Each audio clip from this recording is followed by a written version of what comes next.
that story, the real story. I try hard. And the only thing I could think was, what have we done? This video is all about how to use storytelling with Michele Obama's examples as a guide. She continues to remain one of the most admired and respected women despite leaving the White House in 2017. But how is Michele so magnetic and able to draw people to her? Hey there, in this video we'll break down exactly what Michele Obama's storytelling techniques are and how you can apply them in any situation, whether it's in a talk or on stage or in a boardroom. While storytelling is one of the oldest forms of communication, Michele Obama is a master of the art. After watching countless of videos of Michele Obama talking, it finally hit me. Because I'm just going to add fuel to the fire, and that doesn't help if we're trying to move the needle. When Michele talks, she shares anecdotes and she goes beyond the story. She knows how to include wisdom, inspiration, motivation, and touch people's hearts. Oh, if you're new here, I'm Rachel. I'm a TEDx speaker and a coach, and I love making videos on my channel about communication skills, how to improve, and using these celebrities and famous keynote speakers to use as a guide. And this technique specifically is fascinating. So let's take a look at Michele Obama's first clip. And let's analyze it. One of the many things that I've learned that I have to master is quieting the fearful mind. Fear is a powerful emotion. We need it. It keeps us safe.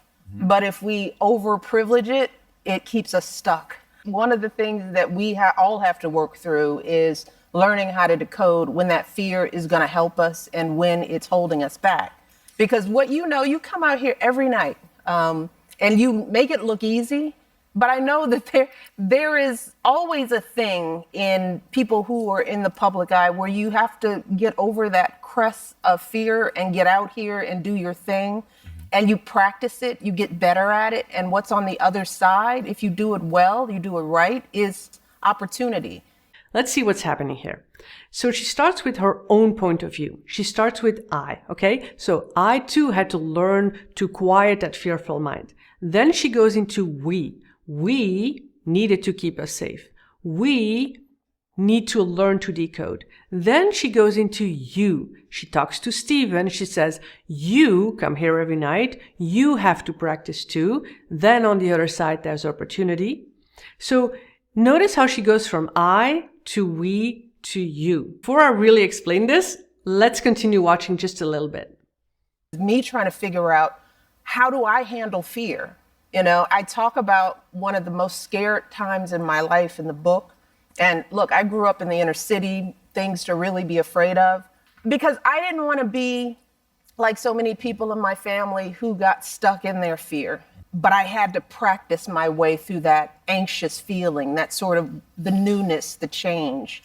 And we're all kind of working on that kind of stuff for ourselves every single day. So for me, decoding fear is a tool. Notice she starts again with, I had to figure out how to handle fear. I didn't want to be like my family, stuck in fear. I had to practice. Then she moves to we. We were all kind of working on that. This storytelling technique is extremely powerful. It's actually called the 3 points of view. I started learning about this when I was reading the book Consider This from Chuck, what's his name? Palahniuk. I'll link to his book below. I'll read just one paragraph to show how you can create impact using these 3 points of view. In conversation, we switch between first, second, and third person points of view. The constant shift controls the intimacy and authority of our story. For instance, I walked has the authority of the first person. Second person addresses the listeners and enlists them. You walk. And the shift to the third person controls the pace. No guy wants, by moving from the specific I to the general guy. He goes on and then he says, well, if you were my student, I'll tell you to shift as needed between the 3 points of views. Not all the time, not constantly, but as appropriate to control authority, intimacy, and pace. Authority, intimacy, and pace. That's what you receive when you can switch in between the I, the we, the you. Try and use it yourself in your talk. Let's take a look at another example when she's interviewed by Jay Shetty. We've made a lot of mistakes. We've gotten it wrong. And after 31 years, we're getting better at it. And it gets better and better and better. Look, if you lived with your roommate for 30 years, you would hate them at some point in time, but it wouldn't be some defining thing. You have friendships. If they last long, you're going to have some falling out. Why do we put so much pressure on marriage to not be hard? It's the natural hardest thing you will ever do. So here she's talking about her marriage. She's starting from her own point of view. Her marriage, and it's hard and it's a struggle and you have to work on it. We've made a lot of mistakes. Then she switches to the example of having a roommate for 30 years. Doing that is not just switching points of view, but it's also making it relatable so you can think like, if that were me, yeah, it connects. Then she goes back to we. It's the hardest thing that we do. And then she goes back to I. I wouldn't trade it. Of course it's going to be hard, but I wouldn't trade in my marriage for anything in the world with all the ups and downs, with all the running for president stuff. I was like, why'd you do that? And then she gives some advice. First of all, pick well. Pick somebody you respect and like. Start there, right? And then remember that that's who they are. And then understand that with that, they are going to be, and you are going to be deeply, deeply flawed. And you're going to make a whole lot of mistakes, right? But in the end, you can look that person in the eye and you go, you're still the person that I like. This technique is mostly used by fiction writers because they want to communicate their story in a way to grab and hold the reader's attention. And that's exactly what you achieve if you incorporate this technique in your talk. Now, Michele, she doesn't just use these 3 points of views and mixing those up. She takes it a step further. Take a look. My parents felt like they couldn't give us wealth. They didn't get a college education. We weren't going to get some inheritance. So she had to give us competence and give it to us early. So she gave us alarm clocks in kindergarten. The minute we were going to school, she's like, this is how you use it. It's your education. You set it, you get up, you work through your schedule in the morning. My mom was up, but she was like, you've got to be responsible. This is your education. She's talking about her parents. She starts with me, my parents, my mom. Then she goes to you when your parents are telling you. But I tell that story because it also helped me get accustomed to pushing through fears and hesitation earlier. When your parents are telling you, I think you are capable of doing this, it made me feel competent. Then she goes on explaining fear and the emotion of fear. Again, using you. She's talking to you. And so one of the things that I say for so many of us who are struggling with fear is that it's a tricky emotion because it can keep you safe, but it can keep you stuck if you don't learn how to decode it.